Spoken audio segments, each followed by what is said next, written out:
හයි guys. ඉතින් කොහොමද ඔයගලන්ට? ඔන්න අද මම ඔයගලන්ට ගෙනල්ලා තියෙන වීඩියෝ එක තමයි කොහොමද ඔයගලන් ස්ට්‍රෙස් එකේ ඉන්න වෙලාවට ගේම් එකක් ප්ලේ කරලා ඒකෙන් නිදහස් වෙන්න කියලා. ඉතින් ඒකට වෙනම ගේම්ස් තියෙනවා මේ ලෝකේ හදලා. ඉතින් ඒ වගේ ගේම්ස් කිහිපයක් මම අද කතා කරනවා.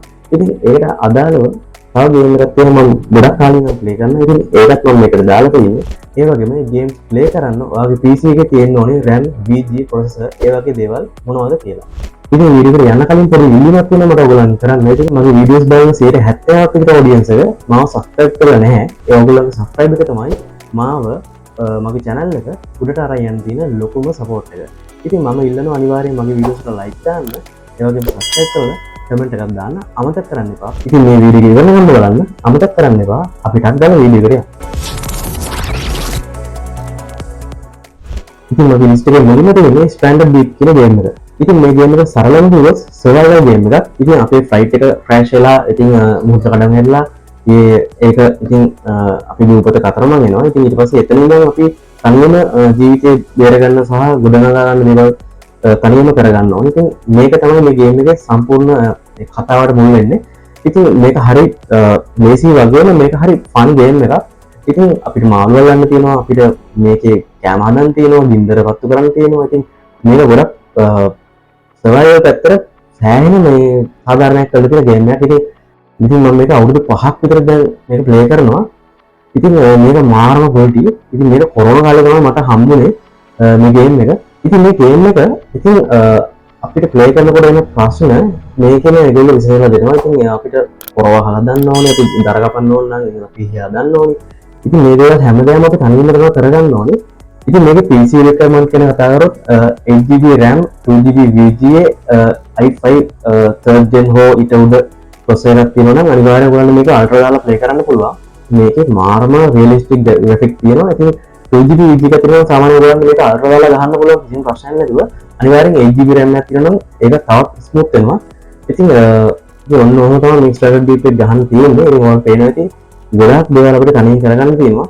ඉතින් guys ඔයගොල්ලෝ කැමතිද කිසිම හතුරෙක් නැති, එහෙම නැත්නම් ඔයාව කවුරුවත් කන්නවත්, ඔයාව ෆයිට් කරන්නවත්, ඔයගොල්ලන්ට කැමතන් ඇටැක් කරන්නවත් කිසිම කෙනෙක් නැති, තමන්ට පාඩුවේ ගෙවල් හදාගෙන පරණ කැස්ටල් කියන්නේ පරණ මාලිගාව විදිහට ගෙවල් හදාගෙන පාඩුවේ ගේම් එකක් ප්ලේ කරන්න තියෙනවා කිව්වොත් ඔයගොල්ලෝ කැමතිද? ඉතින් මේ ටයිනි බ්ලේඩ් කියන අන්නේ ගේම් එකක්. ඉතින් මේක මාරම නිදහස්, කිසිම හතුරෙක් නැහැ. ලස්සන වටපිටාවක අපිට කැමති විදිහට මේකේ මාලිගාව වගේ දේවල් අපිට බිල්ඩ් කරන්න තියෙනවා. ඒ වගේම පොකුණු, එතකොට අපිට පොකුණ ගාව බංකොක් කියන්න ඕන. ඒ වගේ සීන් දේවල් පව මේකේ තියෙනවා. ඉතින් මාරම ලස්සනයි. අපිට day and night මේක මාරු කරලා පාවිච්චි කරන්න පුළුවන්. එහෙම නැත්නම් මේක ගොඩක් ස්ක්‍රීන් තමයි පාවිච්චි කරන්නේ. මේක PC වලට ගොඩක් හොයාගන්න අමාරු. මම PC එකට හොයාගෙන තියෙන්නේ. ඒකට මේක ගොඩක් සුපිරියෙන් ප්ලේ කරන්න නම් අනිවාර්යෙන් ස්ක්‍රීන් ඇප් එකේ තමයි ප්ලේ කරන්න ඕනේ. ඉතින් මේ ගේම් එක ගොඩක් නිදහසේ ප්ලේ කරන්න පුළුවන් ගේම් එකක් විතරයි මම නම් දකින්නේ. ඉතින් මේක මාරම රිලැක්සිං. ඉතින් මේක ප්ලේ කරනකොට ඇත්තටම අපිට වෙලා යනවා තේරෙන්නේ නැති තරම්. අවම වශයෙන් ඔයාලා මේ ගේම් එක ප්ලේ කරන්න ඕන නම් අඩුම තරමේ 2GB VGA එකක්, 8GB RAM එකක්, ඒ වගේම i5 processor එකක් තියෙන්න ඕනේ. ඉතින් මිනිමම් රික්වයර්මන්ට් එක තමයි මම ඔය කිව්වේ. ඉතින් මේක processor එකක් i5 3rd gen වලින් උඩ නම් ගොඩක් හොඳයි. ඉතින් මේක ඇත්තටම රිලැක්සිං ගේම් එකක්. මේක මාරම දිර ඔයාලගේ මයින්ඩ් එක රිලැක්ස් කරනවා. ඉතින් ඕක තමයි මේ ටයිම් බ්ලේඩ් කියන එකේ වෙන්නේ. ඉතින් කලින් කිව්වා වගේම ගේම් එකක් තමයි මේ ගේම් එකත්. හැබැයි චුට්ටක් වෙනස්. ඉතින් කාන්තාරයක් වගේ නෂ්ට වෙලා ගිය කාන්තාර පරිසරයක් ඕගොල්ලෝ කැමතිද? තාක්ෂණය පාවිච්චි කරලා තනබීන්, වගුරු බීන්, එතකොට රේන් ෆෝරස්ට් ඒ වගේ දේවල් බිල්ඩ් කරලා අපිට අපේ මැෂින් ටික එහෙම නැත්නම් තාක්ෂණය පාවිච්චි කරගෙන මේ වගේ මැෂින් අපි අකුලගෙන එහෙම නැත්නම් අපි අලෝගෙන ආයි යන්න ඕනේ. කැලෙන් අපි අයින් වෙන්න ඕනේ. ඉතින් මේ විදිහට බිම සකස් කරලා අපි එතනින් අයින් වෙන එක තමයි මේ ගේම් එක. ඉතින් අපි වතුර පාරවල් ඒ හැමදේම අපිට කෘතිමව හදලා අන්තිමට ඒක ස්වභාවිකව වෙන විදිහට අයින් කරලා අපි සේරම මැෂින්ස් එකම ගලවගෙන අපි යන්න ඕනේ. ඉතින් මෙන්න මේක තමයි මේ පෙරානායි කියලා ගේම් එක.